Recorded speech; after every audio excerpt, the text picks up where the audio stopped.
Good evening প্রিয় ছাত্রছাত্রীরা। তোমাদের গতদিনকর পাঠ আসলো, পাঠ 9 পরিযায়ী পাখি।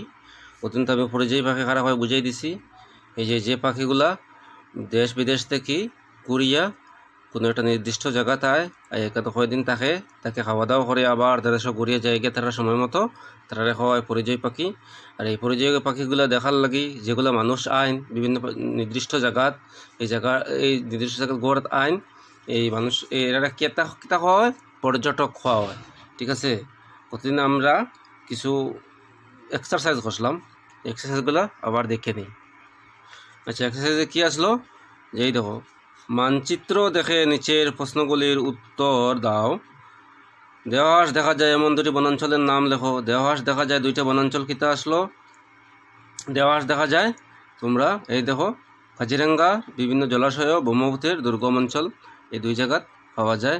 এরপরে কিতা কইছে দ্বীপের বিল কোন জেলায় অন্তর্গত। দ্বীপের বিল এই দেখো আমরা পাইছি হই দ্বীপের বিল কামরূপ জেলায় অবস্থিত।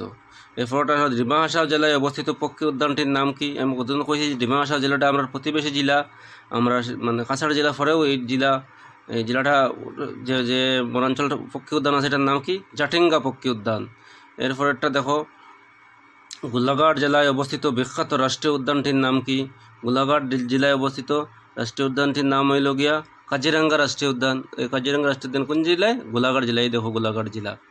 এরপরে তিনসুকিয়া ও ডিব্রুগড় এই দুইটি জেলাতেই বিস্তৃত রাষ্ট্রীয় উদ্যানটির নাম কি। এই দুইটি তিনসুকিয়া ডিব্রুগড় এই দুইটা জেলায় মিলিয়া যে রাষ্ট্রীয় উদ্যান আছে তার নাম আসলো ডিব্রু সৈখোয়া রাষ্ট্রীয় উদ্যান।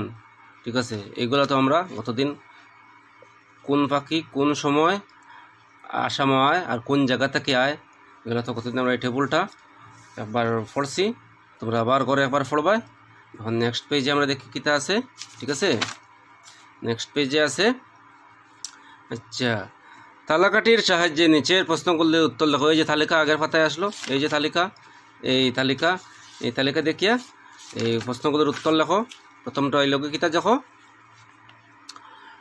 প্রথমটা কোয়েশ্চন হইল গিয়া বসন্তকালে অসমে আসে এমন একটি পরিযায়ী পাখির নাম। বসন্তকালে কোন পাখিটা আয়? বসন্তকালে আয় আমরা কোকিল পাখি। আসামে কোন পাখি আয় বসন্তকালে? কোকিল পাখি আয়।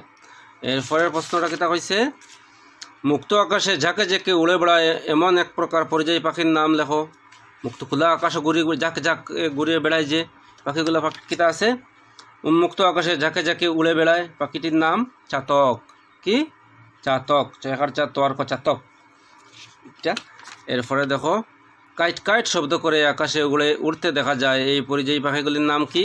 এই পরিযায়ী পাখিগুলির নাম কাইট করে শব্দ করে আসে, এইগুলোর নাম কি? এটা হইল দেওহাঁস। দেওহাঁস কিতা করে বিভিন্ন দূরবর্তী বনাঞ্চল থেকে কাইট শব্দ করে উড়ে আসে, এটা পাইলাম দেওহাঁস।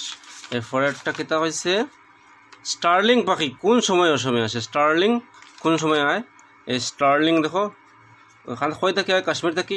হেমন্ত শীতকালে। স্টার্লিং পাখি কোন সময় আয়? স্টার্লিং পাখি কোন সময় অসমে আসে?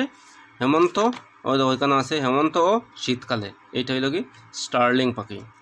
এরপরেরটা কিতা হয়েছে ধৃতরাজ পাখি সাধারণত কোথায় কোথায় দেখা যায়। ধৃতরাজ সাধারণত কোথায় কোথায় দেখা যায় দেখো চাই।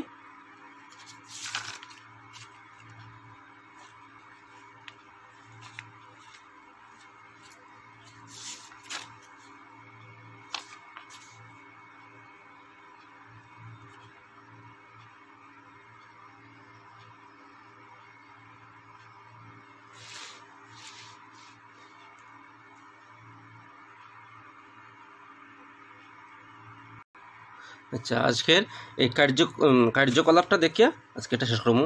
অসময়ে রয়েছে এমন অনেক পাখি তোমার পরিচিত, আবার অনেকগুলো অপরিচিত। কিছু সংখ্যক পাখি হয়তো তুমি দেখোইনি। নিচের তালিকায় কিছু পাখির ছবি দেওয়া আছে, এগুলোর কিছু সংখ্যক তোমার অচেনা। তোমার পরিচিত পাখিগুলোর পাশে এই শুদ্ধ চিহ্নটা দাও। টুনটুন পাখি তোমরা দেখছো না কোনোদিন? এইটা টুনটুন পাখি। হরিয়াল পাখি দেখছো? দেখলে এটাতে চিহ্ন দিবাই। কাঠটুকরা তোমরা দেখছো না কোনোদিন? এই কাঠে টুক টুক করে শব্দ করিয়া গর্ত বানাইয়া কেন তার বাচ্চা দেয়। মাছরাঙ্গা, এই মাছরাঙ্গা পাখি তো নিশ্চয় দেখছো, সবর ফুসকুরনি আছে, ফুসকুরনিতে মাছ ধরিয়া খায়। ঘুঘু, ঘুঘু পাখি, এই ঘুঘু পাখি যে আমরা এইগুলো বনকপুত কয় এই ঘুঘু পাখি। পায়রা, এই পায়রা আমরা যেগুলো আছেন ঘরে থাকে মানুষের পুষে ভালো পায়রা। রাজহাঁস, চড়ই, টিয়া, পেঁচা, খঞ্জনা, ময়না, এই পাখিগুলার মধ্যে কোনটা কোনটা তোমরা চিনো সেটা একটা লিস্ট বানাইয়া আমার দিবা। যেগুলো চিনো না এগুলোর একটা লিস্ট বানাইয়া আমার কাছে পাঠাইবাই। ওকে, ধন্যবাদ। আজকের লাগে এতটুকু, আর নিচেরগুলা আমরা অন্যদিন নেক্সট ক্লাসে আমি হয়ে দেবো। ওকে।